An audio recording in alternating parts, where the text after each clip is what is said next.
പറയടോ, തനിക്കെന്താ ചോദിക്കണമെന്ന് പറഞ്ഞു? എനിക്കെന്നൊരു പുതിയ സംശയം. ഈ അവൻ എന്ത് ചെയ്യുന്നു, അവൻ എന്ത് ചെയ്യുന്നു എന്നത് മലയാളത്തിൽ ചോദിക്കുമ്പോ അവനും അവരും ആ എന്ത് ചെയ്യുന്നു എന്ന് ചോദിക്കുമ്പോൾ മലയാളത്തിൽ വ്യത്യാസമുണ്ട്, അത് ഇംഗ്ലീഷിൽ വ്യത്യാസമുണ്ട്. വളരെ നല്ല ചോദ്യമാണ്. വ്യത്യാസം ഉണ്ട് എന്നാണ് ഉത്തരം.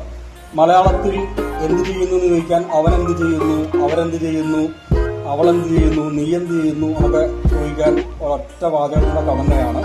എന്നാൽ ഇംഗ്ലീഷിൽ വ്യത്യാസം കേട്ടോ. ഇപ്പൊ പറഞ്ഞുതരാം.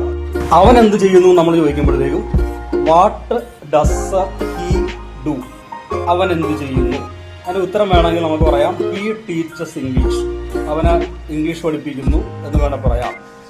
അവര് എന്ത് ചെയ്യുന്നു എന്ന് നമ്മൾ ചോദിക്കുവാണെങ്കിൽ what do they do, what they do, they do, അവരെന്ത് ചെയ്യുന്നു എന്നുള്ളതാണ്.